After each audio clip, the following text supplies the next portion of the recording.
बहुत समय पहले की बात है। एक छोटे से गांव में नीलम नाम की महिला अपने पति विजय के साथ रहती थी। नीलम और विजय गरीब जरूर थे, लेकिन मेहनत मजदूरी करके वे अपना जीवन यापन करते। नीलम को अपने हालात से कोई शिकायत नहीं थी। वह ईमानदारी और मेहनत में विश्वास रखती। गांव के बाहर फैले खेतों में नीलम और विजय मजदूरी करते थे। खेतों में दिन भर काम करने के बाद ही उन्हें 2 वक्त की रोटी नसीब होती, लेकिन उनके मन में संतोष था, क्योंकि वे अपने कर्म से जीवन बिता रहे थे। उनके पास ज्यादा कुछ नहीं था, लेकिन जो भी था उसमें वे खुश थे। एक दिन की बात है। ग्रीष्म ऋतु का मौसम था। सूरज आसमान से आग बरसा रहा था। तपती धरती में जैसे पैर जलाने को तैयार थे। नीलम सुबह जल्दी ही खेत पहुंच गई, क्योंकि बाकी मजदूर किसी कारणवश नहीं आए थे।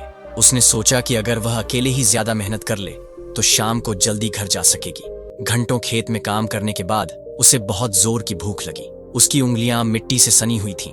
पसीना माथे से लगातार बह रहा और शरीर थकान से चूर हो रहा था। उसने अपने साथ लाया हुआ टिफिन उठाया और एक बड़े पेड़ के नीचे बैठ गई। छाया में बैठकर उसने चैन की सांस ली और रोटी खाने के लिए तैयार हुई। जैसे ही उसने रोटी का पहला टुकड़ा तोड़ा, अचानक एक कमजोर और कांपती हुई आवाज आई। बेटी, मैं 2 दिनों से भूखा हूँ। अगर तुम्हारे पास कुछ खाने को हो तो कृपा करके मुझे दे दो।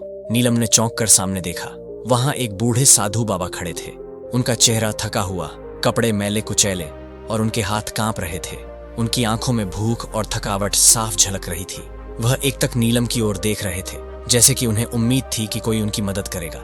नीलम के मन में दया आई, लेकिन अगले ही क्षण उसने सोचा, मुझे भी तो भूख लगी है। अगर मैंने अपनी रोटी इन्हें दे दी तो मैं क्या खाऊंगी? मुझे पूरा खेत का काम भी करना है। उसके मन में भूख और दया के बीच द्वंद्व चलने लगा। उसका पेट जोर जोर से गवाही दे रहा था कि उसे भोजन चाहिए, लेकिन उसका दिल किसी और की भूख को उससे ज्यादा अहमियत दे रहा था। उसने कुछ क्षण सोचा, फिर खुद को समझाया, मैं तो शाम को घर जाकर खाना खा सकती हूँ, लेकिन यह साधु बाबा कहाँ से खाएंगे? ये तो सच में बहुत भूखे लग रहे हैं। आखिरकार उसने अपने दिल की सुनी। नीलम ने बिना कोई और विचार किए अपनी पूरी रोटी साधु बाबा को दे दी और कहा, बाबा, यह रोटी खा लीजिए। मेरे पास बस यही है, लेकिन आप ज्यादा भूखे हैं, इसलिए यह आपके काम आएगी। साधु बाबा ने कोई शिकायत किए बिना रोटी ले ली और वहीं पेड़ के नीचे बैठकर खाने लगे। नीलम उनके पास खड़ी थी और देख रही थी कि वे कितने भूखे थे। उन्होंने जल्दी जल्दी रोटी खा ली, जैसे कि उन्हें अनगिनत दिनों से कुछ नसीब ही न हुआ हो। उनके चेहरे पर संतोष का भाव उभर आया। नीलम का दिल भर आया। उसने पास रखे मिट्टी के घड़े से पानी निकाला और एक गिलास साधु बाबा को दिया। उन्होंने पानी पिया और राहत की सांस ली। फिर उन्होंने नीलम की ओर देखा और आंखों में कृतज्ञता ली। बोले, बेटी, तुमने मुझ पर बहुत बड़ा उपकार किया। 2 दिनों से भूखा था। ये रोटी और पानी मेरे लिए वरदान बन गए। नीलम मुस्कुराई, लेकिन उसकी आंखों में हल्की नमी थी। वह भावुक हो चुकी थी। उसने धीरे से कहा, बाबा, यह मेरा धर्म था। आप 2 दिन से भूखे थे तो आपको खाना देना मेरा कर्तव्य था। साधु बाबा कुछ देर तक नीलम को गौर से देखते रहे। फिर उन्होंने पूछा, बेटी, तुम यहाँ खेत में क्या कर रही हो?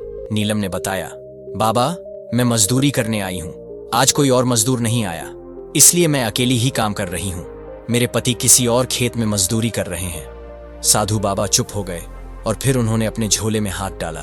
कुछ पल बाद उन्होंने उसमें से एक चमकता हुआ सोने का हार निकाला और नीलम की ओर बढ़ाया।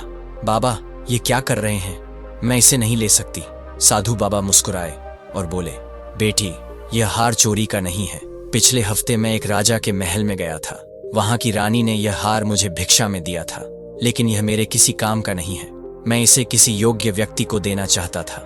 आज तुम्हारी निस्वार्थ दयालुता देखकर समझ गया कि तुम ही इसकी असली हकदार हो। नीलम की आंखें भर आईं। वह असमंजस में थी। बाबा, मैंने तो बस अपना कर्तव्य निभाया। यह हार मेरे लिए बहुत बड़ी बात है। साधु बाबा ने प्यार से उसका सिर सहलाया और बोले, बेटी, यह हार सिर्फ तुम्हारे अच्छे कर्मों का प्रतीक है। हमेशा याद रखना, कर्म ही धर्म है। जो बिना स्वार्थ के दूसरों की मदद करता है, भगवान उसे कभी खाली हाथ नहीं छोड़ते। इसे अपने पास रखो और इसका सदुपयोग करो। यह कहकर साधु बाबा वहां से चले गए। नीलम उनकी बातों को सोचते हुए उन्हें जाते हुए देखती रही। उसकी आंखों से खुशी के आंसू बह रहे थे। वह अपने भीतर एक अजीब सी ऊर्जा महसूस कर रही थी। उसने मन ही मन ठान लिया कि वह हमेशा निस्वार्थ भाव से दूसरों की मदद करती रहेगी, चाहे हालात कैसे भी हों। गांव लौटकर जब उसने अपने पति विजय को यह कहानी सुनाई तो वे भी बहुत प्रभावित हुए। विजय ने कहा, नीलम, यह भगवान का संकेत है। कि हम अपने कर्मों पर विश्वास रखें। यह हार सिर्फ सोने का नहीं, बल्कि हमारे अच्छे कर्मों का आशीर्वाद है। दोस्तों, इस कहानी से हमें यह सीख मिलती है कि अच्छे कर्मों का फल अवश्य मिलता है। निस्वार्थ सेवा कभी व्यर्थ नहीं जाती। जब हम बिना किसी स्वार्थ के किसी की मदद करते हैं, तो भगवान हमें उसके बदले में कुछ न कुछ जरूर देते हैं। अगर आपको यह कहानी पसंद आई हो तो इसे लाइक, शेयर और कमेंट जरूर करें।